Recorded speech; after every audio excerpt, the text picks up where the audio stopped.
Sino bang tatanggi sa mga katakam-takam na ulam veggies tulad ng tortang talong, ginisang repolyo at ginataang langka? Samahan pa ng mga matamis at refreshing na prutas tulad ng ponkan, mangga, pakwan, avocado at mansanas. Mapapa-healthy living ka talaga sa sarap na mga pagkain yan. Pero alam mo bang bukod sa mga tipikal na gulay at prutas, marami pang pagkain lokal na matatagpuan sa Pilipinas? Sa Gulay Pa More Food Fiesta sa Quezon City kamakailan, bumida ang iba't ibang pagkaing Pinoy na ang iba ay dito sa bansa lang makikita. Kilala mo ba ang mga prutas na morado, batuan, bunga ng lipa o lagwan? Ang tibig, lipote at dungon? Merong ding mga lokal na gulay tulad ng alibangbang, kulitis, kalyas, bawang Ilocos at kadyos. Hindi magpapahuli ang mga local seaweeds tulad ng pokpoklo, kulot at gamit.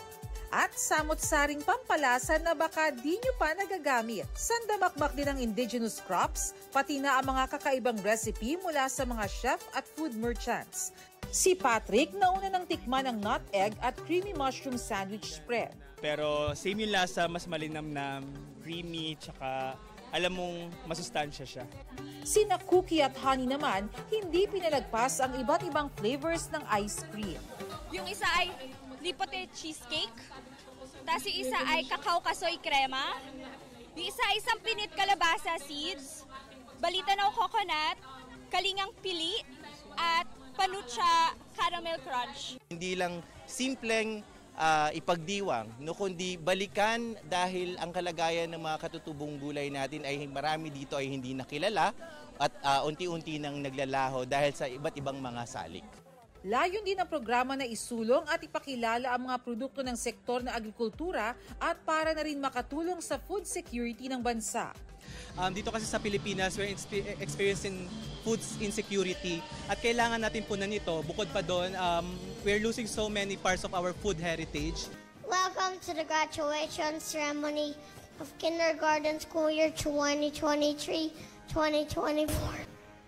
I am Maverick Cyrus Mananga Buhayo, and on behalf of my friends and classmates, we welcome you all to this wonderful event. This is my moment. Ganyan nga ang pinamalas ng 6-year-old na si Maverick Cyrus Pelayo sa pagtatapos ng kindergarten. Ang kanyang bibong pag-deliver ng graduation speech, hinangaan ng kanyang mga guro at kaklase. Walang kodigo, memorize niya ang kanyang talumpati. I really enjoyed going to school, and thank you to all my teachers. Nagpabilib din ang valedictory speech ng 6-year-old na si Ethan Clemens sa Pasay. I always have fun learning new things and do my best in our classes. They say that it's alright if I make mistakes because that is how I will learn. Ang motivational message ni Ethan, tiyak na tatatak di lang sa kanyang mga kamag-aral kundi maging sa mga estudyante ng buhay. In life, we are stumble and fall but we can stand up again stronger after learning something new. Ang batang si Sian nasa honor list din pero sanay na raw siyang walang kasamang magulang tuwing may program sa eskwelahan kaya maging sa recognition day tanggap na niyang di makadadalo ang kanyang OFW na ina. Sabi ko, Sian, sinong a-attend sa recognition mo? Ang reply niya sa akin, Mami, kung sinong available. Parang na-feel bad din ako kasi may honor siya eh. Pero ang di alam ni Sian, ang kanya palang pagsisikap sa eskwela, may katumbas na isang magandang sorpresa. Ang kanyang Mami Grace kasi biglang sumulpot sa tabi niya para magsabit ng medalya. Di tuloy na itago ni Sian ang pagluha sa sobrang saya. Speaking of moral lesson, isang aral daw ang natutunan ni Mami Grace na itinuro ng kanyang anak. As a parent, magbigay tayo ng effort sa mga bata. Mahalaga yun para sa kanila. Sa hotel at restaurant na ito sa Tagbilaran, Bohol, tahimik pero top-notch ang serbisyo ng mga empleyado. Sa housekeeping man, maintenance o sa kusina. Welcoming sa mga guest at inclusive sa mga trabahador. Lalo't may hearing impairment ang 70% ng kanilang empleyado. tulad ni Joel na 14 years na sa housekeeping. Malaki raw ang naitulong ng trabaho sa hotel para malagpasan ang hamon ng kapansanan at umunlad ang kaniyang buhay. Salary karon, buy na own yung mga motor, right? Yes, have own motor. Feel good about his job, so mo-continue siya sa iyang trabaho. 2002 binuksan ng hotel, katuwang ang isang NGO na ideya raw na suportahan ang pag-aaral ng mga kabataang may kapansanan. Aside from being an employment project, kita na to diri sa Dao Diamond are donated to the organization back to IDEA to support the educational program. Katunayan, may mga nag-OJT sa hotel na estudyante ng isang school for the deaf sa Bohol. Sign language man ang paraan ng pag-uusap ng mga empleyado, pagdating sa mga guest, magiliw sila at nalalapitan. Pwedeng isulat sa papel ng mga guest ang gustong sabihin sa kanila. Nakaalalay rin naman ang kanilang supervisor at front desk staff na hearing able o nakaririnig. Kasabay ng mahigit 500 estudyante nagtapos sa College of Commerce and Business Administration ng University of Santo Tomas ang 28 taong gulang na si Jerome Santiago. Santiago Jerome Concepcion. Tagumpay na maituturing na nakagraduate siya sa kabila ng pagiging fully blind. Mahigit 1 taong gulang pa lang noon si Jerome nang madiagnose na may congenital glaucoma. Dumaan siya sa ilang operasyon pero tuluyan pa ring nawala ang kanyang paningin sa edad na siya. Naging hamon sa kanya makipagsabayan sa ibang estudyante. Halimbawa ang ilang subject na kailangan niyang makita ang mga graph pero wala nang naaaninag si Jerome. Greatest difficulty with dealing with visual materials sa mga lessons like graphs. So I always ask assistance from my professors and classmates. Sa tulong ng Braille o touch-based alphabet sa mga visually impaired at makabagong teknolohiya tulad ng mga software na may kakayahang basahin ng mga text, nakapag-aral si Jerome. Ang nakakatuwa ay talagang masikap. Talagang inaalam ang mga lessons, bagamat may mga adjustments kaming ginawa. Pero mas naging hamon daw kay Jerome at sa pamilya ang ilang mapanghusgang mata. Meron talagang tao na para bang tinitignan nila yung self nila na mas mataas kaysa doon sa mga tao with disability in general. Kasi kahit naman may disability yung tao, meron pa rin naman siyang worth, meron pa rin naman siyang abilities. Nasasaktan din ako. Meron din kasi mga tao na hindi makaintindi kung ano yung kalagayan nila. Pero hayaan mo lang sila, basta go on. Congratulations, anak. Ang graduation ay tanda ng tagumpay para sa mga mag-aaral na nagsipagtapos. Pero para kay Jerome, tanda rin ito na maging mga physically challenged katulad niya ay malayo ang mararating sa buhay. At ngayong graduate na siya ng kolehiyo, lalong luminaw ang landas para kay Jerome. Trust your abilities din and believe in yourself. And sa mga panahon na nandun na talaga yung part ng inaccessibility challenges as visually impaired student.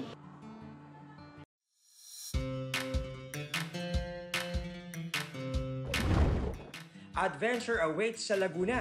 Sagana ang probinsya sa mga lugar kung saan pwedeng mag-chillax at magtampisaw.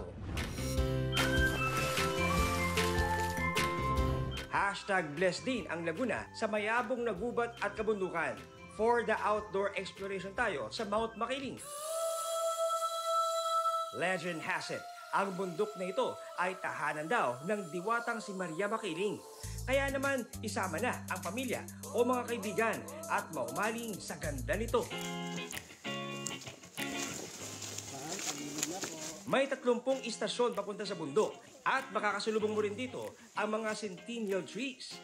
Featured din ang world's largest flower, ang Rafflesia, na critically endangered na. Ayon sa mga turista, stations 12 to 30 ang exciting part dahil magte-trek ka mismo sa gubat at aabuti ng halos 5 oras ang pag-akyat sa tuktok. Extra challenge din ang pag-akyat gamit ang lubid. Pero don't worry, dahil tila may pa-sound trip ang mga kuliglig na patunay na maganda ang ecosystem ng Makiling.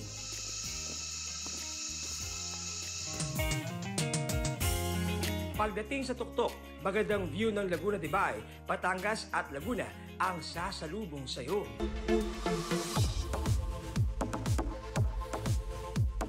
Ang Maha Blanca na classic Pinoy kakanin, ni-level up sa Barangay Sulbec, Pasukin, Ilocos Norte. Ang dessert, packed with nutrition dahil dinagdagan ng gulay na pampalinaw ng mata.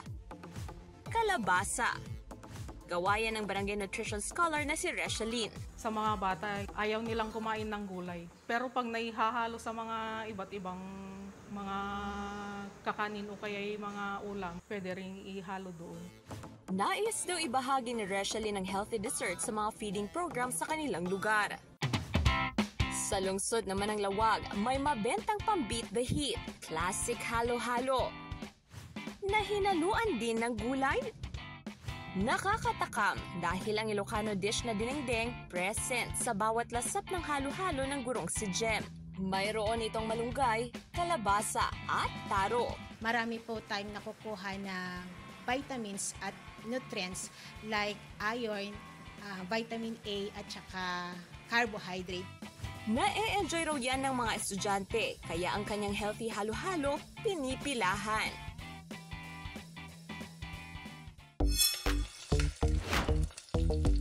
Sa mga lutuin, talagang hindi mawawala ang bawang at ang mga pinagbalatan nito tinatapon lang. Pero may bright idea ang UP Cebu Fine Arts student na si Clint para ang garlic peel mabigyan ng bagong appeal. So my thesis, I was tasked to explore on materials that can potentially be developed into products. Maraming garlic peels at the Carbon Market of Cebu City. Garlic peel is rich in fiber. So I was thinking maybe I can turn this into sheets. Matapos ang mahabang proseso, naging tila maninipis na papel ang mga balat ng bawang. Nakalaunay, ginamit niya para gumawa ng table lamp, mesa, pati tiles. Pero dahil tila balat sibuyas din ang balat ng bawang sa pagkamarupok, diniskartehan niya kung paano ito patibayin. It becomes brittle. I had to mix it with 20 to 25% of abaca in order to stabilize the sheets. Pinost niya online ang kanyang thesis achievement. Natuwa sa kanyang proyekto ang maraming netizens. May mahigit 3 million views na siya sa TikTok. Balak kaya niyang i-scale up ang kanyang garlic peel materials pagka-graduate? Pero para kay Clint, hindi lang ito thesis project lang.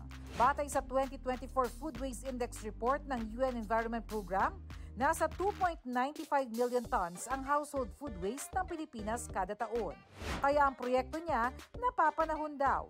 Hindi lang nababawasan ng basurang nakasisira sa kalikasan. Ang paggawa rin ng home decor sa balat ng bawang, maaari ring magbigay ng kabuhayan at pagkakakitaan. I'm really interested sa pag-explore ng other materials like agricultural waste. It's significant because aside from reducing the waste, it can provide opportunities to be monetized or like provide jobs. Anong love language ng mga tatay ninyo? Para sa mga nakilala naming tatay ngayong Father's Day, ipinadarama nila ang pagmamahal sa sakripisyong ginagawa ng tahimik at walang kapaguran. Ang 59 years old nga na si Tatay Esperidion, araw-araw nangangalakal para itaguyod ang mga anak. Sa gabi, gumagawa naman ng basahan para sa mga apo. Basta kahit lang ako para sa kanila, para sa apo ko. Hanggang kaya ko eh. Si Tatay Leonardo, kahit mag-80 anyos na, tuloy ang serbisyo para sa mga anak nang walang hinihinging kapalit. Kung mayroon, salamat. Kung wala, okay lang din. Si Tatay Abel naman na security guard sa Caloocan, ang love language, quality time. Sinusulit ang bakasyon kasama ang nag-iisang anak na si Shalani bago ito umuwi sa Cagayan. Minsan nga po pag nauwi siya, yung ano na siya, naiiyak talaga ako. Pero wala kasi magagawa eh. Hirap kasi ng buhay. Pareho rin ang sabi ng mga netizen, ang love language daw ng kanilang mga tatay, kulitan, pagluluto, bonding sa inuman, pati nga yung kahit simpleng tawagin lang silang anak. Ang mga bida nating tatay, kadalasan hindi natin napapansin ang mga paghihirap dahil hindi naman sila dumadaing. Pero kahit gaano katatag ang mga haligi ng tahanan, sabi nga'y tanggal ang angas nila kapag pinakitaan ng kaswitan ng mga anak. Kaya sa mga tatay, daddy, papa o airpat, Happy Father's Day! Eto si Bonifacio Luna III, ang kanyang tatay, junior ng kanyang lolo Bonifacio. At ang kanyang anak na si Fordy, ika-4 na henerasyon na ng kanilang pangalan. Hango raw ang kanilang pangalan sa ating mga bayani. Pero hindi lang sila sa itsura at pangalan nagkakaparehas. Pinagbubuklo din sila ng musika.